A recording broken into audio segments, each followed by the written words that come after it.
दोस्तों, आज हम बात करेंगे मेरे कोरिया के सफ़रनामे के बारे में। मैंने आपसे वादा किया था कि मेरा जो कोरिया का पूरा सफ़रनामा है मैं इस चैनल के ऊपर अपलोड करूंगा। अब इसके बाद जो हमारा अगला पार्ट आएगा उसमें मैं आपको वीज़ा के बारे में बताऊंगा कि कोरिया का वीज़ा आप कैसे ले सकते हैं। फिर उसके बाद के पार्ट में बताऊंगा कि आप कोरिया का टिकट कैसे बुक कर सकते हैं, मैं कैसे बुक करता हूं, या मैंने वीज़ा कैसे लिया। तो जो मेरा भी सफ़रनामा है वो डे बाय डे मेरे वहाँ के पर्सनल एक्सपीरियंसेस, मेरे तजुर्बात, वो सारी चीज़ें जो है इसी चैनल के ऊपर आएगी। तो आज जो है पहले पार्ट के अंदर सबसे पहले तो हम ये समझते हैं कि कोरिया कहाँ पर है, कोरिया दुनिया में किस लिए फ़ेमस है, मशहूर है। कोरिया दुनिया का एक सबसे गरीब मुल्क जहाँ पे लोगों के पास में खाने के लिए नहीं था। मतलब कोरिया का जो लोकेशन है, कोरिया की जो बनावट है वो ऐसी है कि कोई इमेजिन भी नहीं कर सकता कि कोरिया इतना डेवलप कंट्री बन सकता था। ख़ुद वहाँ के लोग तो पूरे कोरिया में से एक नदी बहती है, उसको हान रिवर कहते हैं। लोगों का कहना यह है कि ये हान रिवर की बरकत है। ये हान रिवर जो है ये उसका करिश्मा है, उसकी मेहरबानी है, जिसकी वजह से हमारा जो देश है वो इतना ज़्यादा डेवलप हो गया। क्योंकि जोग्राफिकली जो कोरिया की बनावट है ना, वो ऐसी है कि पूरे कोरिया में सिर्फ तेकड़ियाँ ही तेकड़ियाँ हैं। छोटे छोटे जो पहाड़ होते हैं जिसको हमारे यहाँ हम लोग तेकड़े कहते हैं, उस टाइप की वहाँ पे ज़मीन है आपको, यानी सपाट जो मैदानी ज़मीन है। मैदानी ज़मीन किसे कहेंगे अभी मैं आपको मिसाल से समझाता हूँ। जैसे कभी आप दिल्ली का सफ़र करते हैं तो आपको आगरा के बाद से लेकर तो दिल्ली तक कोई पहाड़ी वगैरह मिलती नहीं है, एकदम सपाट ज़मीन है। और पूरी ज़मीन के ऊपर ज़्यादातर लोग वहाँ पे गेहूँ पेरते हैं, इसी तरह से गन्ने की वहाँ पे खेती बाड़ी होती है। मतलब पूरा वो सपाट मैदानी उसको इलाका कहते हैं। ऐसे ही अगर महाराष्ट्र में आप देखोगे तो आप पुणे से जब अहमदनगर के लिए यात्रा करते हैं तो आपको पता चलेगा कि जैसे ही पुणे से आप निकलते हैं तो अहमदनगर आने से पहले कुछ पहाड़ियाँ आती है, तब तक आपको पूरा जो है मैदानी पठार मिलता है। अहमदनगर जैसे ही आपने क्रॉस किए, अहमदनगर के बाद भी एक पहाड़ी आती है, वो घाट जैसे ही क्रॉस किए वहाँ से लेके औरंगाबाद तक तकरीबन आपको 100 किलोमीटर तक पूरा मैदानी पठार मिलता है। गोदावरी वहाँ से बहती है, वहाँ आपको कोई पहाड़ नहीं है, कोई तेकड़ी नहीं है, इसे मैदानी पठार कहते हैं। ऐसे ही औरंगाबाद से जब आप चलते हैं तो आपको जालना, परभनी, नांदेड़, उसके आगे जो है निज़ामाबाद के करीब करीब तक आपको ये भी पूरा मैदानी पठार मिलता है। यहाँ पे भी आपको पूरे रास्ते में कहीं पे कोई तेकड़ी नहीं मिलती है, कहीं पे कोई पहाड़ नहीं मिलते हैं। तो ये जो मैदानी पठार है ना, इसको मैदानी पठार कहते हैं। ये खेती बाड़ी के लिए बहुत ज़्यादा ज़रख़ेज़ होते हैं ये सारे इलाके। आप जैसी चाहे वैसी वहाँ पे खेती बाड़ी कर सकते हैं। कोरिया के अंदर ज़मीन ऐसी नहीं है। कोरिया में पूरा का पूरा कोरिया जो है ना, वो उसमें बस छोटी छोटी तेकड़ियाँ बनी हुई है, पहाड़ बने हुए हैं, और मौसम की कोई गारंटी नहीं है वहाँ पे।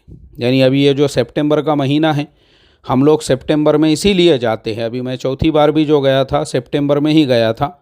सितंबर के महीने में मैं वहाँ पे इसीलिए जाता हूँ क्योंकि वो जो हमारा प्रोग्राम है वो सितंबर में होता है, और उसके सितंबर में रखने का यही रीज़न होता है कि सितंबर से पहले वहाँ पे बारिश होती है, वो बारिश रुकने का नाम नहीं लेती है।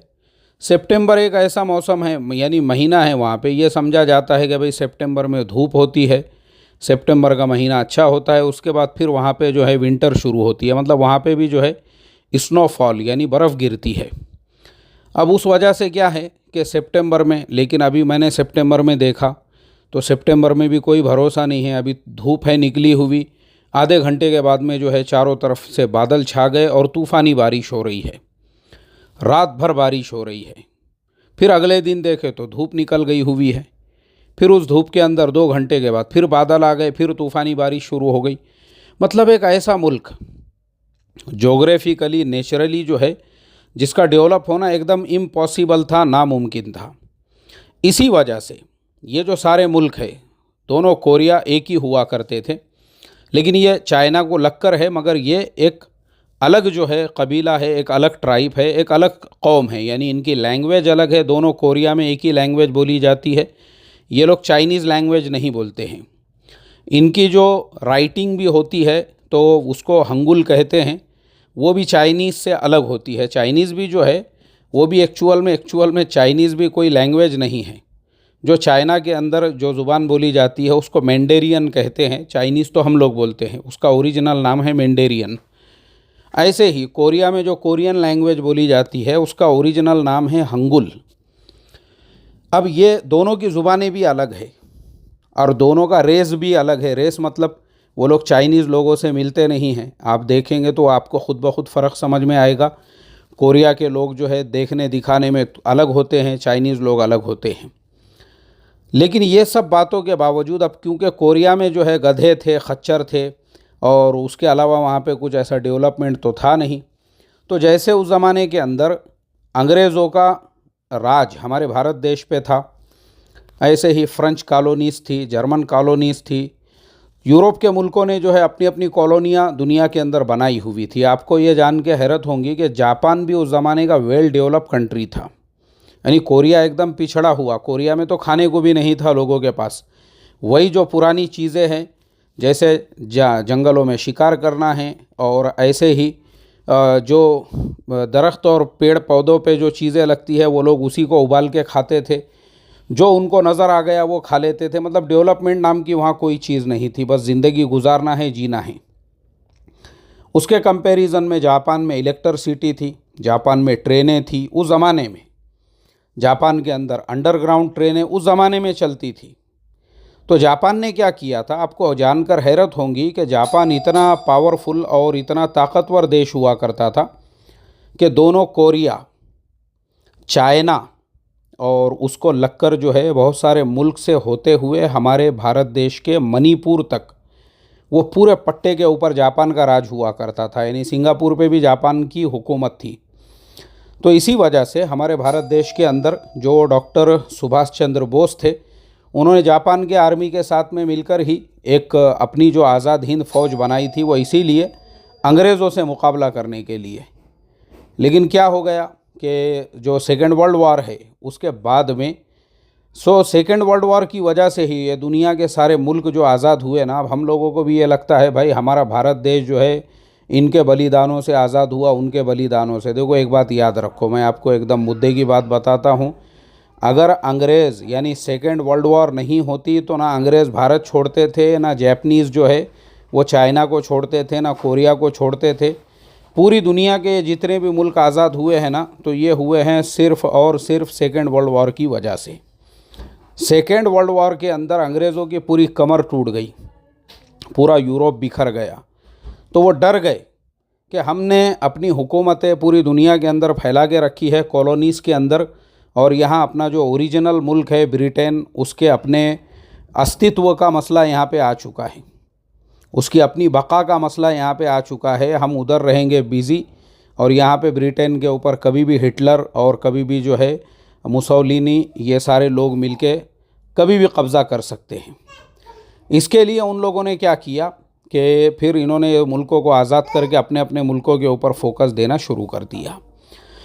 ऐसे ही जापान भी अमेरिका से लड़ रहा था। फिर वो जो हिरोशिमा नागासाकी का जो अटैक हुआ, उसके बाद फिर जापान के भी कब्ज़े में जितने मुल्क थे वो सारे के सारे मुल्क खुद ब खुद आज़ाद हो गए। मतलब उनको लड़ाई लड़ने की और आंदोलन करने की और गो बैक का जो है नारा लगाने की ज़रूरत नहीं पड़ी।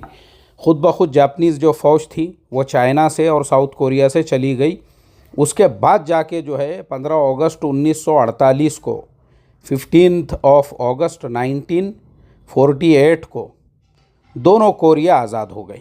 अब दोनों कोरिया आज़ाद होने के बाद में, क्योंकि ये जो सेकेंड वर्ल्ड वॉर की दुश्मनियाँ थी ये ख़त्म नहीं हुई थी, इसके लिए क्या हो गया, क्योंकि दुनिया में उस ज़माने में दो नज़रियात, क्योंकि ये जो जंगें हुई थी, सेकेंड वर्ल्ड वॉर जो हुई ना, वो सिर्फ नज़रियात की बुनियाद पर, कि जो कार्ल मार्क्स का जो नज़रिया था उसको लेकर कम्युनिस्ट एक नया ग्रुप तैयार हुआ।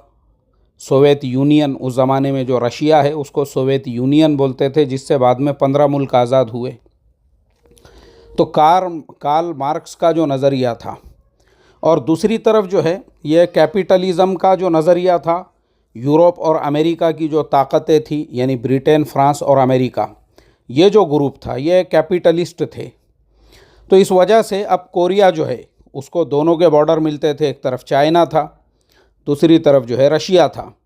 अब चाइना रशिया दोनों के अंदर भी जो है कार्ल मार्क्स का जो नज़रिया है कम्युनिज़म वाला, वो दोनों मुल्कों के अंदर आम हो चुका था। इसीलिए पूरे चाइना के अंदर भी लोगों ने कहा कि हमको बादशाही और ये सारी हुकूमतों को अब ख़त्म करके मुल्क को कम्युनिस्ट बनाना है। ऐसे ही रशिया में तो ऑलरेडी 1914 के अंदर ही जो लेनिन थे, व्लादिमीर लेनिन, उन्होंने ऑलरेडी मुल्क को जो है पूरी यूनियन ही बनाई हुई थी उन्होंने, सोवियत यूनियन।